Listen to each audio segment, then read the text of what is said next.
వేములవాడ పట్టణంలో సిరిసిల్లకు చెందిన మాజీ కౌన్సిలర్ సిరిగిరి రమేష్ హత్య కేసును పోలీసులు ఛేదించారు.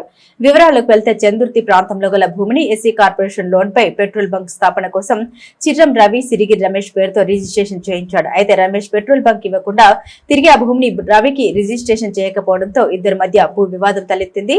ఈ భూమి తనదేనని చెప్పుకుంటూ రమేష్ దాన్ని ఇతరులకు అమ్మేందుకు ప్రయత్నాలు ప్రారంభించాడు. ఈ విషయం తెలుసుకున్న చిర్రం రవి రమేష్ ను హతమార్చితేనే భూమి తిరిగి తనకు వస్తుందనే ఉద్దేశంతో తన స్నేహితులు ఎద్దంటి వెంకటేష్ అలా వంశీలతో కలిసి పథకం రచించాడు. పథకం ప్రకారం తేదీ 19/9/2025 రాత్రి సుమారు 8 గంటల సమయంలో పెద్దూరు సబ్ స్టేషన్ సమీపంలో కారు ఆపి అందులో నిద్రిస్తున్న సిరిగిరి రమేష్ పై దాడి చేశారు.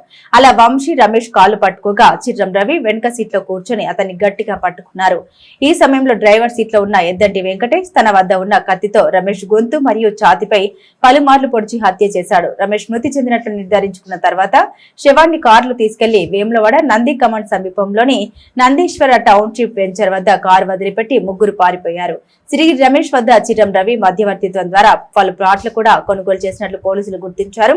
రమేష్ కొన్ని ప్లాట్లను డబుల్ రిజిస్ట్రేషన్ చేయడంతో ఆ వ్యవహారాలపైన ఇరువురి మధ్య తీవ్ర విభేదాలు ఉన్నట్లు విచారణలో తేలింది. ఈ కేసులో ఇప్పటికే ఎద్దంటి వెంకటేష్ ఆళ్ల వంశీలను అరెస్టు చేసి రిమాండ్ కు తరలించిన పోలీసులు తాజాగా ప్రధాన నిందితుడు చిర్రం రవిని కూడా పట్టుకుని రిమాండ్ కు తరలించారు. నేరస్తుల పట్టుబడంలో కృషి చేసిన ఎస్ఐ రామ్మోహన్ మరియు సిబ్బంది తిరుపతి, సమీయుద్దీన్, రాజకుమార్, పాషా, గోపాల్ ను రివార్డుతో అధికారులు అభినందించారు.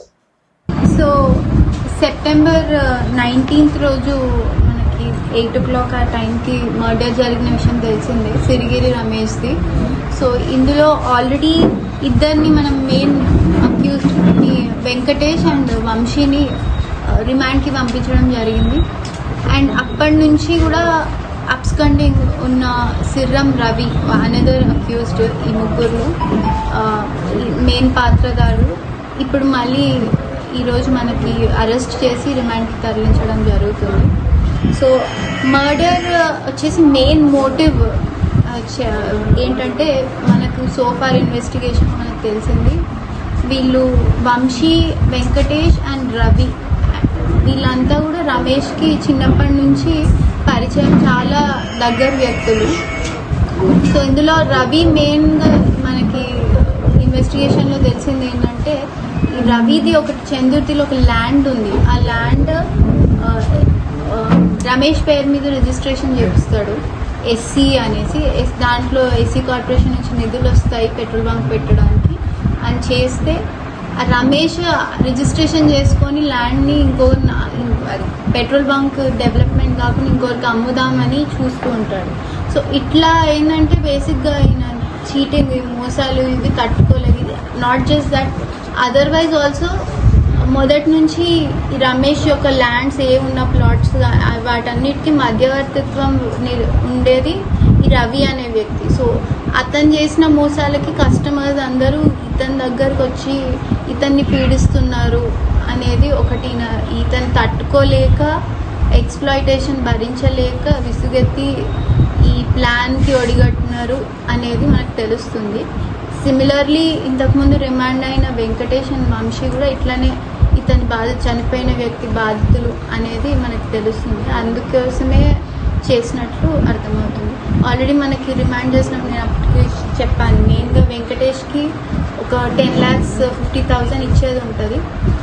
అది కూడా ఎంత అడిగినా కూడా ఇవ్వకుండా బాకీ పడిపోయి ఓన్లీ 50,000 ఇస్తా, 10,50,000 అని చెప్పి అట్లా ఎక్స్ప్లాయిట్ చేయడం.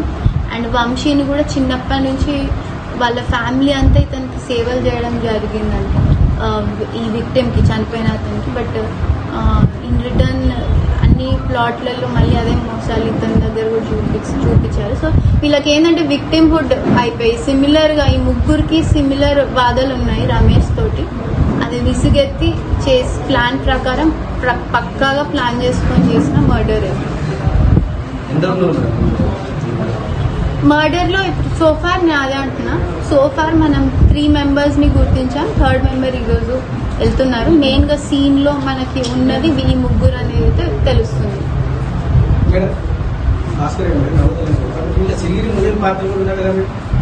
సిరిగిరి మురళి ఎఫ్ఐఆర్ ప్రకారం వాళ్ళ భార్య ఇచ్చిన కంప్లైంట్ ప్రకారం ఉన్నారు, వన్ ఆఫ్ ద అక్యూజ్డ్ అందులో. అయితే ఇంకా అది వెరిఫికేషన్ చేసుకునే ప్రాసెస్లోనే ఉన్నాం, మనం ఇన్వెస్టిగేషన్ ప్రాసెస్లోనే ఉన్నాం. బట్ మెయిన్గా అక్కడ ప్రత్యక్షంగా ఉండి చేసిన వాళ్ళైతే ఈ ముగ్గురు. వాళ్ళ కంప్లైంట్ ఎవరైతున్నారో వాళ్ళ భార్యకి ఎవరు అనిపిస్తే ఆమెకు తెలిసిన విధంగా ఆమె అనుమానం వ్యక్తం చేసి నాకు పేర్లు ఇచ్చింది, కరెక్టే. బట్ మన ఇన్వెస్టిగేషన్లో మనకు తేలింది ఈ ముగ్గురు అనేది. ఇంకా కూడా ఉండొచ్చు, నేను కాదనట్లేదు. అది ఫర్దర్ ఇన్వెస్టిగేషన్లో బయటపడుతుంది. నేను అన్నట్టు మురళి కానీ ఇంకోరు కానీ ఇంకా చాలా పేర్లు ఉన్నాయి. అవన్నీ మెల్లమెల్లగా మనం చేద్దాం. అది ఇక్కడ అయ్యప్ప టౌన్షిప్ టెంపుల్ ఉంటుంది కదా, అక్కడ ఈరోజు మార్నింగ్ ఇన్ఫర్మేషన్ ప్రకారం.